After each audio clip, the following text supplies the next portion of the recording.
Hello student. तो आज हम लोग जावा में नेक्स्ट टॉपिक शुरू करेंगे।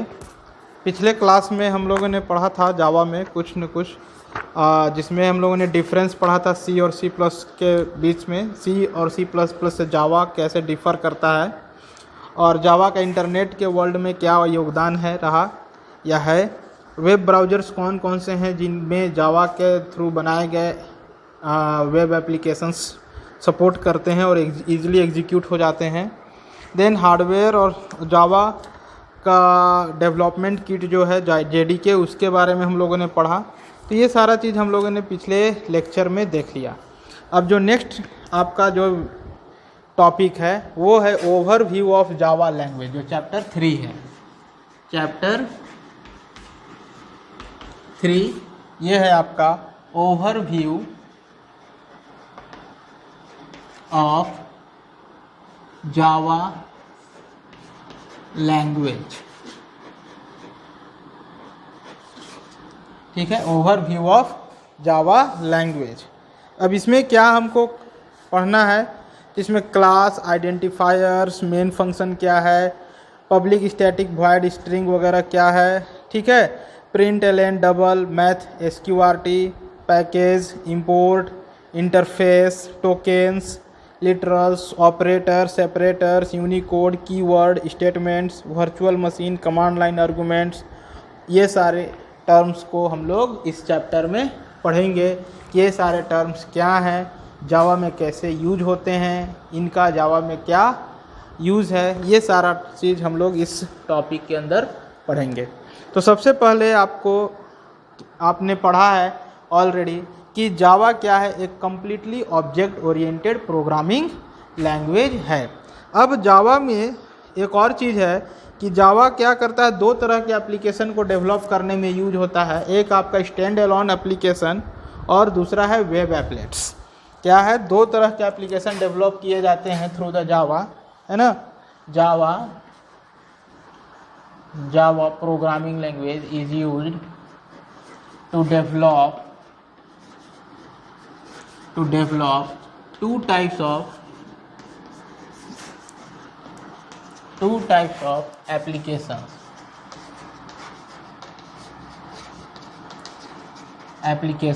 कौन कौन से हैं? तो पहला है आपका स्टैंड एलोन एप्लीकेशन और दूसरा है आपका एपलेट। ठीक है, या इसको वेब एपलेट भी हम बोलते हैं। दूसरा क्या है आपका, वेब एपलेट। ठीक है, स्टैंड एलोन एप्लीकेशन और वेब एपलेट्स डेवलप करने में जावा का यूज होता है। स्टैंड एलोन एप्लीकेशन क्या होते हैं, तो वैसे एप्लीकेशन यानी कि such type of applications which are installed in a particular system and execute on that system and give the result or desired output to the particular user. It not requires any internet connection or any type of connectivity through the another computers, है ना। वैसे applications या वैसे softwares जो किसी particular system पर install किए जाते हैं और उसी सिस्टम पर उसका सारा डेटा अवेलेबल होता है और वहीं एग्जीक्यूट होकर वहीं आउटपुट डिस्प्ले करते हैं, उनको किसी तरह के नेटवर्किंग का या कनेक्टिविटी की ज़रूरत नहीं पड़ती है किसी अनदर डेटा को एक्सेस करने के लिए। तो वैसे एप्लीकेशंस को हम स्टैंड एलोन एप्लीकेशन कहते हैं, है ना, जो पर्टिकुलर एक सिस्टम पे इंस्टॉल होकर उसी पर एग्जीक्यूट होता है, उसी पर अपने सारे इन्फॉर्मेशन और डेटा को स्टोर करके रखता है। नेक्स्ट है हमारा वेब एपलेट। वेब एपलेट क्या होते हैं, तो वेब एपलेट वैसे एप्लीकेशंस होते हैं जो कि वेब ब्राउज़र्स के थ्रू एक्सेस किए जाते हैं और इनको एक्सेस करने के लिए हमको इंटरनेट कनेक्टिविटी और दूसरे सर्वर्स और कंप्यूटर्स के साथ कनेक्टिविटी की ज़रूरत पड़ती है, क्योंकि ये एप्लीकेशंस किसी एक सर्वर पर स्टोर किए जाते हैं, इंस्टॉल किए जाते हैं और वहाँ से बाकी के सिस्टम को एक्सेस करने की कैपेसिटी या फैसिलिटी दी जाती है ताकि आप उसको एक्सेस करके एग्जीक्यूट करवा सकें। ठीक है, तो वेब एपलेट्स किसी एक सर्वर पर इंस्टॉल होगा और वहाँ से मल्टीपल सिस्टम्स उसको एक्सेस कर रहे होंगे और सभी के सिस्टम पर वो एप्लीकेशंस एग्जीक्यूट हो रहे होंगे और आउटपुट डिस्प्ले कर रहे होंगे। तो वेब एपलेट्स को एग्जीक्यूट होने के लिए, एक्सेस करने के लिए हमको इंटरनेट कनेक्टिविटी की ज़रूरत पड़ती है, जबकि स्टैंड एलोन एप्लीकेशन को एग्जीक्यूट करने के लिए या प्रोसेस करवाने के लिए इंटरनेट कनेक्टिविटी या किसी तरह के अनदर कनेक्शन की ज़रूरत नहीं पड़ती है, बिकॉज वो हमारे सिस्टम पे इंस्टॉल होते हैं। तो ये दो तरह के हमारे एप्लीकेशंस जावा के हेल्प से डेवलप किए जाते हैं। आजकल बाकी के भी जो प्रोग्रामिंग लैंग्वेजेस आ गए हैं नए नए, उनका भी यूज इस तरह के एप्लीकेशंस को डेवलप करने में होता है। अब जावा के कंपाइलर के बारे में आपको ऑलरेडी बताया जा चुका है पिछले लेक्चर में कि जावा के कंपाइलर का नाम है जावासी और जावा के इंटरप्रेटर का नाम है जावा। ठीक है, तो सबसे पहले एक सिंपल सा प्रोग्राम है यहाँ पर ओवरव्यू देने के लिए कि वो प्रोग्राम क्या होता है और कैसे हम लिखते हैं। तो किसी भी जावा के प्रोग्रामिंग को हम कैसे लिखेंगे, है ना, तो उसको लिखने का जो तरीका है, सबसे पहले हमको क्या करना होता है। अब एक चीज़ हमने पढ़ा है, इसमें बहुत कुछ अभी ये स्टार्टिंग है, ऐसा नहीं कुछ कंफ्यूज नहीं होइएगा कि क्या क्या कैसे हो रहा है ना। धीरे धीरे सारे टर्म्स, सारे पार्ट्स आपको क्लियर किए जाएंगे कि कौन सा पार्ट किस पर्पस के लिए लिखा गया है। तो एक सिंपल सा जावा का प्रोग्राम अभी हम यहाँ लिख रहे हैं, simple Java program, simple Java programme.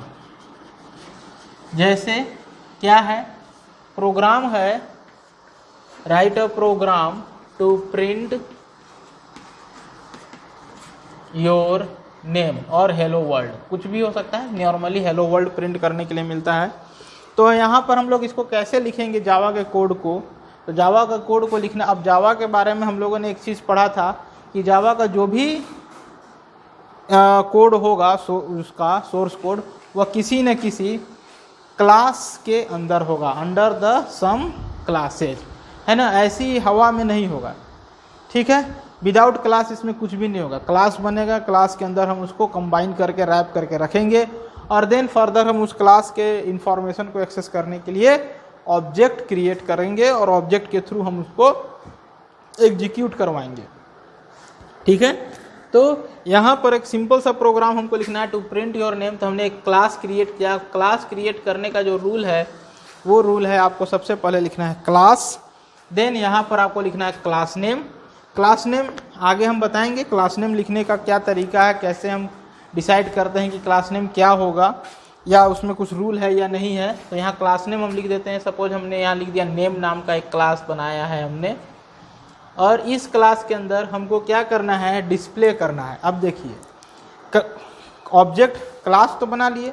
अब जावा में किसी भी तरह के टास्क को परफॉर्म करवाने के लिए हमको क्या करना होता है, मेथड्स क्रिएट करने होते हैं। विदाउट मेथड्स कोई भी टास्क आप इम्प्लीमेंट या एग्जीक्यूट नहीं करवा सकते हैं, प्रोसेस नहीं करवा सकते हैं।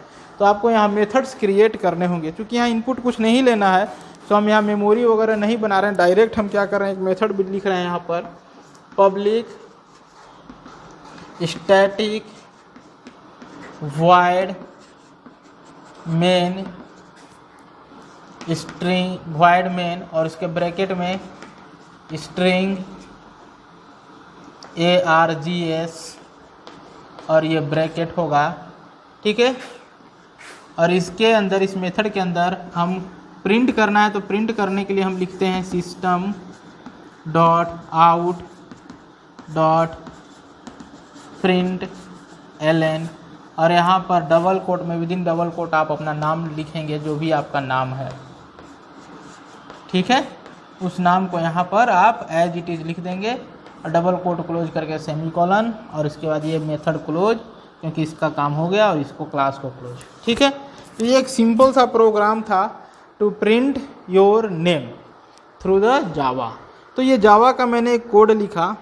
अब ये जो कोड हमने लिखा, इसी तरह से लगभग हमेशा हमारा कोड लिखा जाएगा।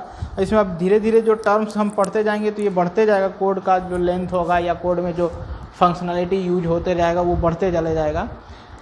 लेकिन एक चीज़ हमको याद रखना है कि जावा जो है वो केस सेंसिटिव लैंग्वेज है। जावा क्या है आपका, जावा लैंग्वेज आपका क्या है, केस सेंसिटिव लैंग्वेज है। Java is a case sensitive language, case sensitive language, ठीक है।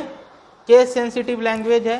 केस सेंसिटिव लैंग्वेज कहने का मतलब कि इसमें कैपिटल और स्मॉल कैरेक्टर एक दूसरे से अलग होते हैं, है ना। इसमें ऐसा नहीं है कि कैपिटल और स्मॉल कैरेक्टर सेम होगा, सेम तरीके से ट्रीट किया जाएगा, ऐसा नहीं है। यहाँ पर कैपिटल कैरेक्टर और स्मॉल कैरेक्टर अलग अलग ट्रीट किए जाते हैं, है ना। क्योंकि जावा क्या होता है, जावा फॉलो करता है, जैसे आप लोग सी और सी प्लस प्लस पढ़ते होंगे तो वहाँ पर एक आस्काई कोड सुने होंगे कि हमारा C plus plus ASCII code को फॉलो करता है। आस्काई कोड क्या था, तो आस्काई कोड था आपका American standard code for information interchange, जिसको फॉलो करता था सी एंड सी प्लस प्लस।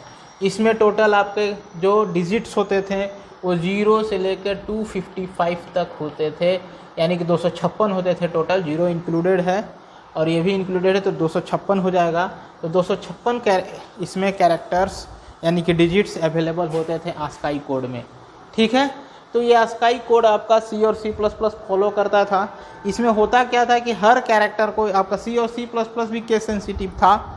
इसमें क्या था कि एवरी कैरेक्टर, जो भी कैरेक्टर यूज होता था, हर कैरेक्टर अलग अलग ट्रीट होता था, बिकॉज हर कैरेक्टर के लिए जो ये कोड होता था, ये कोड मतलब कहने का मतलब आस्काई कोड क्या है, एक टेबल है जिस टेबल में इधर कैरेक्टर्स लिखे गए हैं, जो भी हम कैरेक्टर्स हाई लेवल लैंग्वेज में यूज करते हैं उनको, और उनके लिए यहाँ पर एक असाइन किया गया है नंबर कोड। जैसे यहाँ अगर हमने ए लिखा तो यहाँ पर असाइन कर दिया गया 95, ठीक है। तो इस तरह से हमारे पास हर कैरेक्टर को एक कोड असाइन किया गया। तो इस तरह से टोटल 255, 0 से लेकर 255 यानी कि 256 कोड यूज हुए सभी कैरेक्टर्स को रिप्रेजेंट करने के लिए। तो इसमें कैपिटल ए को अलग कोड से रिप्रेजेंट किया गया और स्मॉल ए को अलग कोड से रिप्रेजेंट किया गया। इसलिए यहाँ पर डिफ्रेंशिएट करता है कैपिटल और स्मॉल में, दोनों को बिल्कुल सेम एज नहीं ट्रीट किया जाता है, अलग अलग ट्रीट किया जाता है। एज सेम एज जावा जो है वो यूनिकोड को फॉलो करता है। जावा किसको फॉलो करता है, यूनिकोड को। यूनिकोड का फुल फॉर्म है यूनिवर्सल कोड। Universal code. अब यूनिवर्सल कोड में क्या है आपका 256 से ज़्यादा उसमें जैसे इसमें एक बिट को, जैसे ये एक कैरेक्टर हो, एक नंबर है, एक नंबर को रिप्रेजेंट करने के लिए 8 बिट को यूज किया जाता है। इसमें कितना बिट यूज होता है, एक कैरेक्टर को रिप्रेजेंट करने के लिए 8 बिट, और इसमें टोटल आपका 16 बिट यूज होता है। इसमें आपका 16 बिट यूज होता है एक सिंगल कैरेक्टर को रिप्रेजेंट करने के। 16 बिट यानी कि 2 बाइट का मेमोरी यूज करता है एक सिंगल कैरेक्टर को स्टोर करने के लिए। यूनिकोड क्या है, यूनिवर्सल कोड। इसमें क्या है, नंबर ऑफ जो ये रेंज है 0 से 256 ये बहुत ज़्यादा है, 16,000 करके कुछ है, हमको याद नहीं है, ठीक है। आप उसको फाइंड कर सकते हैं। जैसे 8 बिट है ना, तो 8 बिट का मैक्सिमम क्या हो जाएगा, 8 1 है ना, 1 2 3 4 5 6 7 है ना, 7 8 बिट। इसको अगर आप फाइंड कीजिएगा कि इसका मैक्सिमम वैल्यू कितना है, तो ये कितना आ जाएगा, तो 1 × 2 to the power 7 plus 1 × 2 to the power 6, तो क्या हो जाएगा, ये 0, ये पहला 2 to the power 0 1 plus 2 plus 4 plus 8 plus 16 plus 32 है ना, 1 2 3 4 5 6 प्लस 64 7 प्लस 128। इसको ऐड कीजिएगा 256 आएगा। तो इसका रेंज हो जाता है 256 आएगा। 8 4 12 12 तो 14 14 6 20 20 और 8 28 28 और 4 32 32 और 2 34 और 255 आएगा 255। तो इसका लास्ट रेंज है 255। इसी तरह इसका भी अगर आपको काउंट करना है कि कितना इसका पूरा टोटल है, तो इसका भी आप क्या करेंगे, 16 1 लिखेंगे, 1 2 3 4 5 6 7 8 9 10 11 12 13 14 15 16 17 16 1 2 3 4 5 6 7 8 9 10 11 12 13 14 15 16।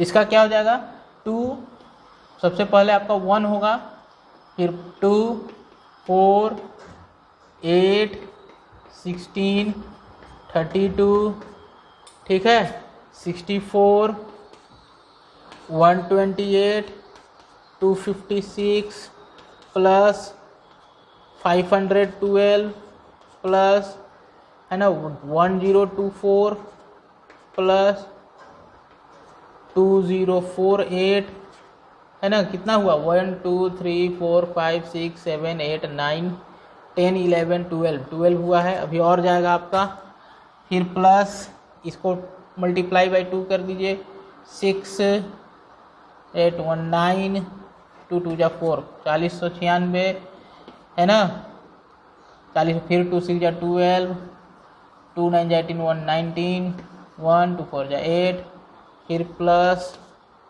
2 2 जा 4 2 9 जा 18 1 2 9 जा 18 1 2 1 जा 2 1 3 2 8 जा 16 ना, कितना हो गया 1 2 3 4 5 6 7 8 9 10 11 12 13 14 15 और एक और आएगा अभी आपका इसमें है ना, तो 2 4 जा 8 2 2 2 8 जा 16 2 3 जा 6 1 7 2 6 जा 12 2 1 जा 2 1 3। ठीक है, अब इसको पूरा ऐड कीजिए तो इसका जो लास्ट रेंज का वैल्यू है 0 से स्टार्ट होके वो आपको कैलकुलेट करके मिल जाएगा, ऐड करके आप देख सकते हैं। तो इस तरह से इसको पूरा फाइंड करना, तो ये था, तो इसका जो वैल्यू है वो थोड़ा बड़ा है इसलिए मेरे को याद नहीं है, बट आप इसको कैलकुलेट कर सकते हैं। तो यूनिकोड, अब इसमें इतना ज़्यादा बिट्स क्यों यूज किए, सॉरी इतने ज़्यादा डिजिट्स क्यों यूज किए गए, तो इसमें डिजिट इसलिए यूज किए क्योंकि ये जो जावा है ये आपके वर्ल्ड के लगभग सभी लैंग्वेज को सपोर्ट करता है। जैसे अब इसमें क्या था, इसमें सिर्फ इंग्लिश लैंग्वेज यानी कि अल्फ़ाबेट्स को ही सपोर्ट करवा सकते थे, हिंदी जापानीज चाइनीज़ बांग्ला उर्दू ये सब को सपोर्ट नहीं करता था। बट जावा क्या है, यूनिवर्सल लैंग्वेज को सपोर्ट करता है, यानी कि वर्ल्ड के सभी लैंग्वेजेस के कैरेक्टर को ये सपोर्ट करता है। तो इसमें बनाए गए जो प्रोग्राम्स होंगे वो सभी लैंग्वेज को सपोर्ट करेंगे। आप किसी भी लैंग्वेज को यूज कर सकते हैं अपने प्रोग्रामिंग करने का, जो रिजल्ट डिस्प्ले करने के लिए या इनपुट लेने के लिए। तो ये था आपका जावा के बारे में थोड़ा सा कि केस सेंसिटिव लैंग्वेज है और यूनिकोड यूनिवर्सल कोड को ये रिप्रेजेंट करता है। अब ये जो मैंने प्रोग्राम लिखा, इस प्रोग्राम को हम थोड़ा सा क्लियर कर देते हैं यहाँ पर, आगे जाकर और भी आपके पास क्लियर होगा, है ना। तो यहाँ पर यह ध्यान दीजिएगा कि आपका जो भी कोड लिखा जाएगा वो पूरा का पूरा क्या होगा, पूरा आपका जो कोड आप लिखिएगा वो कोड किसके अंदर होगा, किसी न किसी क्लास के अंदर होगा। आपके प्रोग्राम में कम से कम एक क्लास का होना ज़रूरी है, एक क्लास आपको लगाना ही पड़ेगा कम से कम। ऐसा नहीं कि विदाउट क्लास आप कोड लिख सकते हैं, जैसे C++ में लिख पाते थे विदाउट क्लास, तो इसमें ऐसा पॉसिबल नहीं है।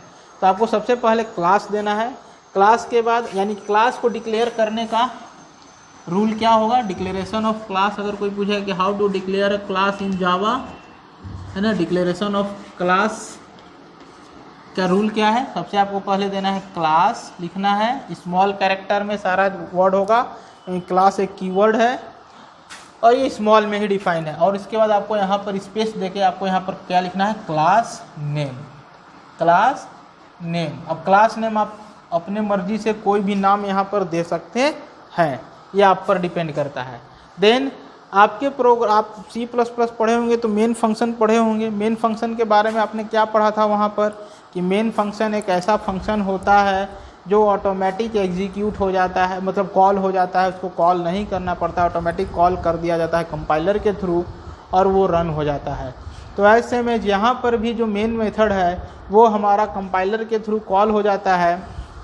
और चूँकि हम अभी तक पढ़े हैं ऑब्जेक्ट ओरिएंटेड में कि क्लास के कॉन्सेप्ट में कहा जाता है कि क्लास में अगर हम किसी भी मेथड को डिफाइन करते हैं तो उस मेथड को एक्सेस करने के लिए क्लास का ऑब्जेक्ट बनाना होता है। बट यहाँ पर मेन मेथड भी एक्सेस हो रहा है, कॉल हो रहा है, रन हो रहा है। कौन इसको रन कर रहा है, तो हम इसको रन करता है जावा वर्चुअल मशीन JVM, इसको एग्जीक्यूट कॉल करके रन करवाता है मेन मेथड को। तो जावा वर्चुअल मशीन जो JVM है वो मेन मेथड को एक्सेस कैसे कर लिया, है ना, जबकि वो नेम क्लास के अंदर है। तो उसको एक्सेस किया कैसे है, उसके पास क्या उसने उसका ऑब्जेक्ट बनाया नेम का और उससे वो एक्सेस किया मेन को, कि ऐसे ही एक्सेस कर लिया। तो यहाँ पर आंसर हो जाएगा कि नहीं, मेन मेथड जो है वो नेम क्लास का है, मेन मेथड नेम क्लास का मेंबर है, बट वो मेंबर किस टाइप का है, स्टैटिक मेंबर है और वो भी पब्लिक, यानी कि पब्लिक और स्टैटिक मेंबर है। अब पब्लिक मेंबर जो होता है, कोई भी मेंबर, जब हम क्लास के अंदर आगे पढ़ेंगे तो क्लास के अंदर हम डेटा मेंबर और मेथड सभी कुछ डिफाइन करने वाले हैं। तो जो भी डेटा मेंबर या मेथड हमारा पब्लिक कीवर्ड के साथ डिफाइन होगा, वो मेथड और डेटा मेंबर क्या होगा, एक्सेसिबल होगा थ्रू आउट दी कोड, है ना। मतलब उसको कहीं से भी, उस क्लास के अंदर भी कहीं कोई भी एक्सेस कर सकता है, उस क्लास के बाहर भी उस क्लास का ऑब्जेक्ट बना के कोई एक्सेस कर सकता है। बाहर एक्सेस कर सकता है बट डायरेक्ट नहीं, ऑब्जेक्ट बनाने के बाद उस पब्लिक मेंबर को एक्सेस कर सकता है। यानी कि पब्लिक मेंबर क्या होता है, पब्लिकली अवेलेबल होता है, उसको कोई भी एक्सेस कहीं से भी ऑब्जेक्ट बनाकर कर सकता है एक्सेस। अब ये तो हो गया कि ठीक है, मेन को आप ऑब्जेक्ट बना के एक्सेस कर सकते हैं। तो क्या ऑब्जेक्ट बनाता है, तो नहीं, यहाँ पर भी क्या आंसर आया, नहीं, JVM ऑब्जेक्ट नहीं बनाता है। क्यों? Because main is a static member of class. अब स्टैटिक कीवर्ड यहाँ जो है, ये स्टैटिक कीवर्ड कहता है कि जो भी डेटा मेंबर क्लास में स्टैटिक कीवर्ड के साथ डिफाइन होगा, वो डेटा मेंबर क्या होता है, direct member of the class होता है। मीन्स उसको एक्सेस करने के लिए उसके ऑब्जेक्ट की ज़रूरत नहीं पड़ती है, उसको हम डायरेक्ट क्लास नेम के साथ डॉट ऑपरेटर लगा के एक्सेस कर सकते हैं, हमें उसके लिए ऑब्जेक्ट बनाने की ज़रूरत नहीं होगी। तो यहाँ पर जब JVM मेन मेथड को एक्सेस करने की कोशिश कर रहा होता है, तो बिकॉज ऑफ स्टैटिक कीवर्ड उसे नेम क्लास का ऑब्जेक्ट नहीं बनाना पड़ता है। वो क्या करता है, नेम क्लास के साथ डॉट ऑपरेटर लगा के मेन मेथड को कॉल कर लेता है, और चूंकि वो उसको ऑटोमेटिक सबसे पहले मेन मेथड को ही कॉल करता है, सो हमारा एग्जीक्यूशन हमेशा स्टार्ट कहाँ से होता है, मेन मेथड से। तो आगे भी जब हम कोड लिखेंगे, प्रोग्रामिंग करेंगे, तो मेन मेथड हम ज़रूर लगाएंगे अपने प्रोग्राम में, ताकि हमारे प्रोग्राम का कोई एक एग्जीक्यूशन पॉइंट, एक एंट्री पॉइंट हो सके, जहाँ से एग्जीक्यूशन स्टार्ट होगा, जहाँ से JVM हमारे प्रोग्राम को स्टार्ट करेगा एग्जीक्यूट करना। वॉइड यहाँ पर जो मेन मेथड के पहले लगाया गया है, वो मेन किस लिए लगाया है, क्योंकि हमें वॉइड को जब एग्जीक्यूट करवाना है, तो एग्जीक्यूट करवाने के बाद लास्ट में इससे कोई भी वैल्यू रिटर्न नहीं करवाना है, क्योंकि एक मेन मेथड को JVM एग्जीक्यूट करता है और किसी अनदर मेथड को एग्जीक्यूट वो अपने से कॉल करके नहीं करता। फिर मेन के थ्रू आप उनको कॉल करवा सकते हैं, लेकिन मेन के बाद वो किसी अनदर मेथड को कॉल नहीं करता है JVM। सो होगा क्या कि अगर मेन मेथड से आपने कोई वैल्यू रिटर्न भी करवाया है, तो उस वैल्यू को आप यूज नहीं कर पाइएगा, क्योंकि मेन मेथड के क्लोज होने के बाद या मेन मेथड से बाहर हो जाने के बाद, कंट्रोल के आपका पूरी तरह से बाहर हो जाने के बाद, आपके पास उस वैल्यू को यूज करने के लिए कोई फैसिलिटी अवेलेबल नहीं है। आप उन वैल्यूज़ को बाहर कहीं यूज नहीं कर सकते हैं। सो मेन मेथड से रिटर्न करवाने का कोई औचित्य नहीं बनता है। सो हम चाहते हैं कि वैल्यू रिटर्न ना हो, या हो भी तो ऑटोमेटिक हो जाए, मेरे को मैनुअली वहाँ से रिटर्न ना करना पड़े। तो वॉइड जो कीवर्ड है वो नल वैल्यू रिटर्न करवाता है किसी भी मेथड से, और वो भी ऑटोमेटिक, यानी कि यहाँ पर रिटर्न कीवर्ड लिखने की ज़रूरत हमें नहीं होती है if return type is void. Next है मेन, हम बता ही दिए, मेन मेथड हमारा एग्जीक्यूशन पॉइंट है, स्टार्टिंग पॉइंट है, एग्जीक्यूशन स्टार्टिंग पॉइंट है, जिसको JVM कॉल करता है। कोई तो एक मेथड होना चाहिए ना जिसको JVM कॉल करके एग्जीक्यूशन स्टार्ट कर सके, तो हमारे पास वो मेन मेथड ही है जिसको JVM कॉल करके एग्जीक्यूशन स्टार्ट कर पाता है। यहाँ स्ट्रिंग आर्ग्स क्या है, तो मेन आपका जो डिफाइन किया गया है, जहाँ पर इसको क्रिएट किया गया है, वहाँ पर बताया गया कि जो मेन मेथड है वो स्ट्रिंग टाइप के आर्गूमेंट को रिसीव करेगा। तो मेन मेथड को कॉल करते समय अगर आपने कोई स्ट्रिंग वैल्यू पास करवाया है JVM में, कि JVM को जब बोले कि JVM तुम स्टार्ट करो एग्जीक्यूशन और साथ ही साथ ये लो वैल्यू भी लो, तो JVM जब मेन मेथड को कॉल करेगा तो वो वैल्यू को मेन मेथड में भेजेगा। तो उस मेन मेथड को रिसीव करने के लिए, वो वैल्यू को रिसीव करने के लिए यहाँ पर स्ट्रिंग लगाया गया है, स्ट्रिंग टाइप का मेमोरी बनाया गया है, एरे टाइप, कि अगर एक से ज़्यादा वैल्यू होगा तो वो इस एरे ऑफ स्ट्रिंग में स्टोर करता चला जाएगा, नहीं होगा तो नहीं स्टोर करेगा, क्योंकि इसका जो साइज़ है यहाँ डिफाइन नहीं है। तो ये साइज़ डिपेंड करता है कितना नंबर ऑफ आर्गूमेंट पास किया गया। अगर 0 है तो कोई साइज़ नहीं होगा, बिल्कुल ब्लैंक होगा। अगर भेजा गया है तो उसके अनुसार ये साइज़ डिसाइड कर लेगा, 2 भेजा है तो 2 साइज़, 3 भेजा है तो 3 साइज़। तो ये था आर्ग्स। नेक्स्ट इसके अब इस मेथड के अंदर हमको करना क्या था, तो इस मेथड के डेफिनीशन पार्ट में हम देखेंगे, यहाँ से यहाँ तक इसका डेफिनीशन पार्ट है। इस डेफिनीशन पार्ट में हमने क्या लिखा है, system.out.println। यहाँ पर प्रिंट करना था बिकॉज हमको अपने नाम को, तो नाम को प्रिंट करने के लिए जो मेथड यूज होता है वो है हमारा प्रिंट और प्रिंट एलन। दो मेथड है जावा के पास, प्रिंट और प्रिंट एलन। कौन कौन से मेथड हैं? प्रिंट मेथड स्मॉल कैरेक्टर में है और प्रिंट एलन मेथड। ये दोनों मेथड क्या करते हैं, अपने अंदर इस ब्रैकेट के अंदर है ना, फंक्शन ब्रैकेट के अंदर दिए हुए आर्गुमेंट को डिस्प्ले कर देते हैं ऑन द कंसोल स्क्रीन और आउटपुट स्क्रीन, है ना, आउटपुट स्क्रीन पर डेटा को डिस्प्ले करते हैं। तो प्रिंट और प्रिंट एलन में डिफरेंस क्या है? ये क्या करेगा, अपने अंदर दिए गए डेटा आइटम को या आर्गुमेंट के वैल्यू को स्क्रीन पर डिस्प्ले करने के बाद कर्सर को उसी के एंड में छोड़ देगा, उसको वहीं छोड़ेगा, डिस्प्ले किया, कर्सर वहीं एंड में छोड़ दिया। और प्रिंट एलन क्या करेगा, प्रिंट करने के बाद कर्सर को नीचे यानी कि नेक्स्ट लाइन में ट्रांसफ़र कर देगा, यानी कि न्यू लाइन ले लेता है, लाइन चेंज कर देता है। ठीक है, प्रिंट फंक्शन प्रिंट करने के बाद लाइन चेंज नहीं करता है, कर्सर को उसके एंड में ही छोड़ देता है, जबकि प्रिंट एलन प्रिंट करने के बाद अपने अंदर दिए हुए आर्गुमेंट्स के वैल्यू को, आर्गुमेंट्स को प्रिंट करने के बाद कर्सर को नेक्स्ट लाइन में ट्रांसफ़र कर देता है। ये था प्रिंट एलन। और ये जो प्रिंट या प्रिंट एलन मेथड है, अब हमने पढ़ा था कि जावा के पास एक लाइब्रेरी होता है जिसमें बहुत सारे मेथड्स जो हैं और क्लासेस जो हैं, इंटरफेस जो है वो डिफ़ाइन करके रखे हुए हैं। तो प्रिंट और प्रिंट एलन मेथड भी कहीं ना कहीं डिफ़ाइन होगा। ये दोनों जो मेथड हैं वो कहाँ डिफ़ाइन है? सिस्टम के अंदर, आउट क्लास के अंदर, सिस्टम डॉट आउट क्लास के अंदर हमारा ये प्रिंट एलन डिफ़ाइंड है। सिस्टम हुआ, सिस्टम के अंदर का ऑब्जेक्ट हो गया आउट, और आउट का ऑब्जेक्ट के थ्रू हमने प्रिंट एलन को एक्सेस किया। तो सिस्टम डॉट आउट यानी सिस्टम क्लास के अंदर, आउट क्लास के अंदर हमारा प्रिंट एलन मेथड या प्रिंट मेथड डिफाइन है। तो हम, और ये दोनों, ये जो होगा स्टैटिक मेंबर होगा, इसी के कारण हमको सिस्टम डॉट आउट का हमको ऑब्जेक्ट नहीं बनाना पड़ा। ठीक है, समझ में आया? डायरेक्टली हमने सिस्टम क्लास के अंदर, सिस्टम इंटरफेस के अंदर, आउट क्लास के अंदर जो प्रिंट एलन है उसको हमने डायरेक्ट एक्सेस कर लिया। तो और इसके अंदर ये जो हमने लिखा है ये मैसेज है within the double quote. तो within the double quote जो भी होगा वो as it is console screen यानी आउटपुट स्क्रीन पर डिस्प्ले होगा। तो ये सिंपल सा ओवरव्यू है। जब भी हमको अब इस तरह के कोड को अगर सिर्फ रहेगा कि डिस्प्ले करना है तो हमेशा हम इसी तरह से कोड लिखेंगे, और प्रिंट मेन फंक्शन के अंदर हम प्रिंट और प्रिंट एलन मेथड को यूज करके सिस्टम डॉट आउट के साथ हम डिस्प्ले करते चलेंगे मैसेजेस को या रिजल्ट को।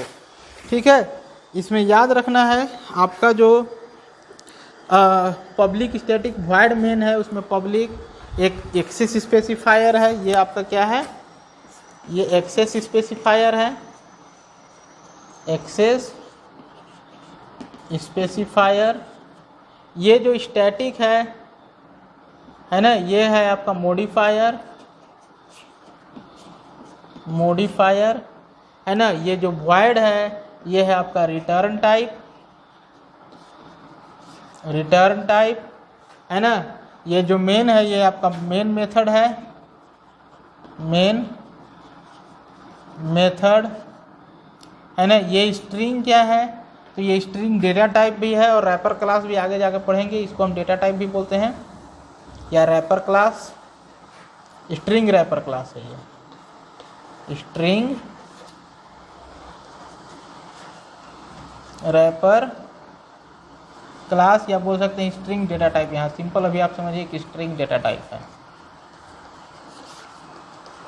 और ये जो है ARGS ये एरे, स्ट्रिंग एरे वेरिएबल है, स्ट्रिंग एरे वेरिएबल है ना। समझ में आया? तो ये आपका पूरा टर्म है सिस्टम डॉट आउट, ये इंटरफेस क्लास और इसका मेथड प्रिंट एलन है ना। प्रिंट और प्रिंट एलन क्या है? मेथड है to print the information on the console screen. Print display करने के बाद कर्सर को एंड में ही छोड़ देगा, जबकि प्रिंट एलन प्रिंट करने के बाद कर्सर को न्यू लाइन में ट्रांसफ़र कर देता है। तो ये था हमारा। और ओपनिंग कर्ली ब्रेस और क्लोजिंग कर्ली ब्रेस क्या होता है? तो ये ओपनिंग और क्लोजिंग कर्ली ब्रेस आपका जो होता है ये आपका ग्रुप क्रिएट करने के लिए होता है। ये डिफाइन करता है कि यहाँ कहाँ से कहाँ तक का पार्ट इस पर्टिकुलर क्लास के अंदर है, कहाँ से कहाँ तक का पार्ट इस मेन मेथड के अंदर है, यानी कि ये ब्लॉक डिफाइन करने के लिए होता है ना। Open to close curly brace किस लिए यूज होता है, open and close curly braces are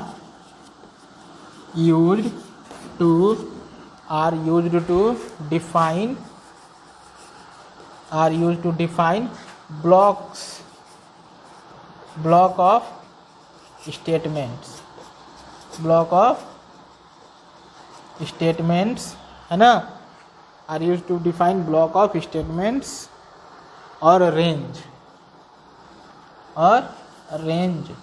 ठीक है, कि उस पर्टिकुलर मेथड का रेंज कहाँ से कहाँ तक है, कितना पार्ट उस मेथड पर डिपेंड कर रहा है, वो डिफाइन करने के लिए हम open to close curly brace लगाते हैं। तो एक सिंपल सा प्रोग्राम था, इसको आप एग्जीक्यूट करके देखेंगे। मैं आपको ऑलरेडी बता चुका हूँ कि कैसे हम प्रोग्राम जावा इंस्टॉल करेंगे और उसमें कैसे हम एग्जीक्यूशन करेंगे, कोड को कैसे कहाँ टाइप करेंगे और कैसे एग्जीक्यूट करेंगे, वो ऑलरेडी मैंने बताया हुआ है। सो आप उसको ध्यान से देख लेंगे और उसमें फिर इसी तरह से इस कोड को टाइप करके रन करा के देखिएगा कि क्या होता है। एक चीज़ हमेशा ध्यान रखना है कि आपको जब भी इस कोड को सेव करना है, क्योंकि आप बनाइएगा तो इसको सेव कीजिएगा तभी एग्जीक्यूट करवाइएगा। सेव करते समय हमेशा ध्यान देना है कि आपके प्रोग्राम में हो सकता है कि मोर देन वन क्लास हो। अभी सिंगल क्लास है नेम नाम का, बट आपके सोर्स कोड में एक से ज़्यादा क्लास हो। एक चीज़ और ध्यान रखना है कि आपके प्रोग्राम में मल्टीपल क्लासेस हो सकते हैं, लेकिन मेन मेथड वाला क्लास केवल एक ही होगा, यानी कि पूरे सोर्स कोड में मेन मेथड एक ही बार आप यूज कर सकते हैं किसी एक क्लास के अंदर, ठीक है। एक बार से ज़्यादा आप यूज नहीं कर सकते हैं, क्योंकि जब JVM को मेन मेथड को डायरेक्टली कॉल करना पड़ता है, उसको आपसे नहीं पूछना पड़ता है कि किस क्लास और किस मेथड के अंदर हम मेन मेथड को कॉल करेंगे, वो डायरेक्ट कॉल होता है। तो अगर आप एक ही प्रोग्राम के अंदर मल्टीपल मेन मेथड लगा दीजिएगा तो उस केस में कंपाइलर कंफ्यूज हो जाएगा कि किस मेन मेथड को कॉल करना है और एरर दे देगा, मल्टीपल मेन मेथड डिक्लेरेशन। सो आप हमेशा ध्यान दीजिएगा कि मेन मेथड केवल एक क्लास, किसी न किसी एक क्लास के अंदर और एक बार ही हो। अब जिस क्लास के अंदर मेन मेथड होगा, जिस क्लास के अंदर मेन मेथड आप डिफाइन कर रहे होंगे, उसी क्लास का जो नाम होगा उसी नाम से फाइल को सेव करेंगे। यानी कि इसको जब सेव करेंगे तो आपको क्या लिखना होगा, नेम, ठीक है। और एक्सटेंशन नेम क्या होगा, जावा नाम से इस फाइल को हम सेव करके रखेंगे, ठीक है। तो हमेशा हमको याद रखना है कि जिस क्लास के अंदर मेन मेथड होता है उसी क्लास के नेम के साथ .java एक्सटेंशन नेम के साथ हमारा फाइल सेव होगा। किसी अनदर नेम से सेव करने पर एरर आएगा एग्जीक्यूशन में, ठीक है। तो ये था हमारा जावा में कैसे हम प्रोग्राम लिखते हैं और कैसे उसको हम मतलब कौन सा टर्म किस पर्पज़ के लिए, छोटा सा स्मॉल प्रोग्राम अभी मैंने लिखा था। आगे अभी बहुत कुछ बताना बाकी है, अभी तो डायरेक्ट मैंने सैंपल आपको दिखा दिया कि कैसे हम प्रोग्राम लिखते हैं। आगे आप धीरे धीरे खुद भी सीखिएगा कैसे हम लिखेंगे, लेकिन अभी इसमें बहुत सारे टर्म्स हैं जो अभी मैंने आपको नहीं बताया, जो अब धीरे धीरे करके मैं बताऊंगा।